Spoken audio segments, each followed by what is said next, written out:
Mira, en este contexto actual, ¿cómo se comporta el modelo que estamos proponiendo en Venezuela, que es el modelo socialista? Pero junto a eso tenemos una pregunta que te va a formular el doctor Pedro Pensini. Se acaban de cumplir 79 años de la célebre frase de Artur Uslar Pietri de sembrar el petróleo. Ya se están cumpliendo 80 años. Pasamos de un capitalismo rentista a un socialismo rentista. Tienes la palabra. Sí. Mira, creo que lo que ha prevalecido, ¿no? Lo que se ha mantenido, ¿no? A lo largo de estos 79 años desde que Uslar Pietri escribió aquel célebre artículo de sembrar el petróleo, es el modelo extractivista, pues el modelo basado en la extracción de un recurso natural, en este caso el petróleo, que en Venezuela ha tenido dos manifestaciones, ¿no? Una primera manifestación que fue la del capitalismo rentístico, donde los recursos, ¿no? La renta que se originó por la extracción de petróleo fue utilizada en gran medida, bueno, para modernizar el país, para sacar a Venezuela de su estado de atraso rural o semifeudal en el que estaba, y donde buena parte de esa renta se utilizó justamente para conceder toda una suerte de créditos a muy bajas tasas de interés, largos plazos, ¿no? Para modernizar la agricultura, para modernizar la industria, y donde la renta fue la que sirvió como fuente de financiamiento para ese desarrollo capitalista de Venezuela en los primeros años. Por eso se habla de capitalismo rentístico, ¿no? de un capitalismo apoyado en la percepción de esa renta. Luego, esa renta, ya el énfasis no está en el proceso de acumulación de capital, sino el énfasis de esa renta está en la inversión social para poder reducir los enormes niveles de desempleo, de pobreza, de exclusión social que fueron pasivo heredados. social que tuvimos en Venezuela durante tanto tiempo, la renta petrolera por lo menos ha logrado así es, la deuda, la enorme deuda social. Pero se ha saldado en gran medida esa deuda social también haciendo uso de la renta petrolera. Por eso en el libro que estoy escribiendo ahora lo que planteo es que tanto el capitalismo rentístico como el neorrentismo socialista son expresiones distintas del mismo modelo de acumulación extractivista, que depende en gran medida de la extracción de petróleo, pero que está pendiente todavía, queda pendiente todavía la transformación de esa economía rentista e importadora en un nuevo modelo productivo exportador.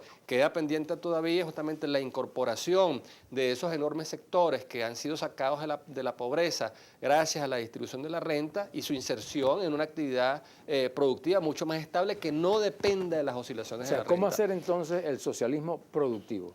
Entonces, ahí está el gran aprendizaje que tenemos de estos años, ¿no? Porque en los últimos 15 años Venezuela disfrutó quizás uno de los auges rentísticos más grandes y más prolongados en toda esa historia como país petrolero, ¿no? Hoy en día, cuando los precios del petróleo han colapsado, cuando la renta petrolera se ha descalabrado, cuando el Estado, el gobierno ya no cuenta con la misma posibilidad de recursos, la misma disponibilidad de recursos, empiezan entonces a aflorar una serie de distorsiones, de problemas, de desajustes que habían quedado así como que disimulados, ¿no? Como camuflados en ese mar de abundancia, ¿no? Y creo que las grandes lecciones que nos deja este último auge rentista, en primer lugar, las distorsiones que genera el anclaje cambiario. O sea, el haber mantenido durante tantos años una tasa de cambio tan baja, como lo explicamos antes, lo que estimuló fue toda una suerte de una clase de importaciones, una luz de importaciones que castigaron y desplazaron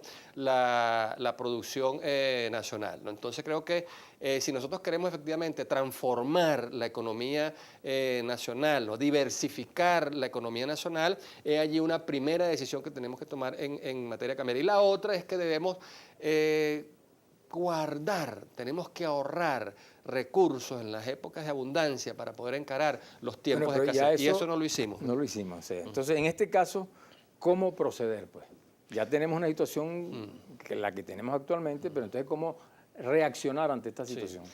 Creo que hay una serie de cosas que debemos revisar, ¿no? Por ejemplo, En Venezuela se crearon una serie de fondos para utilizar, para poder disponer de la renta petrolera, como fue el caso del Fonden, ¿no? Creo que Fonden en su momento dio los resultados que se esperaban cuando se dio aquel debate sobre el millardito para la agricultura, que se terminó reformando la ley del Banco Central de Venezuela para poder disponer de las reservas internacionales excedentarias.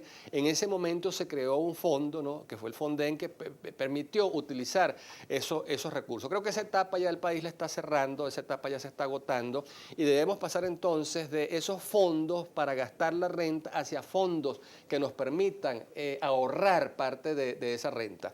Y ahora que los precios del petróleo están por debajo de los $60 el barril, que es la fecha, el precio pues, que se estableció en el presupuesto, creo que a propósito del debate en la Asamblea Nacional del proyecto de presupuesto para el año 2016, una de las cosas que se debería justamente discutir es entonces la metamorfosis de ese fondo creado para gastar dinero en un nuevo fondo para ahorrar dinero. De tal forma que si los precios del petróleo llegasen a recuperarse nuevamente por encima de los $60 el barril, cada dólar adicional sea más bien ahorrado en ese fondo para que esta situación no la volvamos a repetir y a reeditar. Pues esa es una decisión clave. Víctor, nosotros, Venezuela, pues, ha construido, digamos, una cantidad de instituciones a nivel internacional que por supuesto pues son parte de la política internacional que hemos tenido. Entre ellos está Petrocaribe. ¿Qué suerte le ves tú a Petrocaribe en este momento?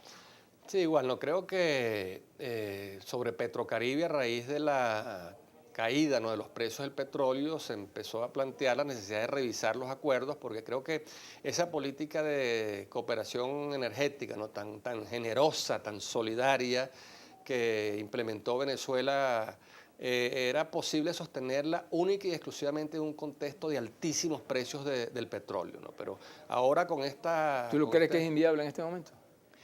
No es que sea inviable, sino que hay que modificar las condiciones. O sea, lo que veo que es muy costoso y muy oneroso para el país es mantener un suministro de petróleo en las condiciones actuales, donde la factura se cobra a 20 años o a 25 años, con apenas 2% de interés, donde una parte se le paga a Venezuela en bienes que perfectamente pudieran producirse en el país y donde, como hemos visto, ante la urgencia de divisas que tiene Venezuela en estos momentos, entonces ha tenido prácticamente que rematar el cobro de la factura pendiente, o sea, para no tener que esperar a 20 años y poder cobrarla, que ha hecho Venezuela. Bueno, entonces negoció con República Dominicana, con Paraguay, con Jamaica, descuentos que están entre el 40 y el 50% para cobrar ahora, en el 2015, lo que tendría que cobrar dentro de 15 o 20 años. Entonces, en una situación de restricciones económicas como esta, queda como que más que claro, ¿no?, la necesidad de revisar las condiciones de tal manera que no se ponga el peligro en el suministro del petróleo. O sea, se le puede seguir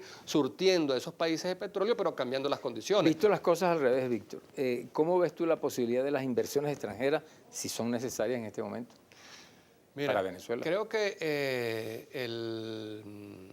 lo que está pasando en estos momentos con Cuba, que acaba de aprobar una nueva ley de inversiones extranjeras y sus ministros andan recorriendo el mundo promoviendo la inversión extranjera en la isla. Lo que ha pasado con China, ¿no?, donde el despegue económico de China en gran medida se ha sustentado es en la inversión extranjera, lo que ha pasado con Vietnam, le dejan a Venezuela experiencias que tiene que observar.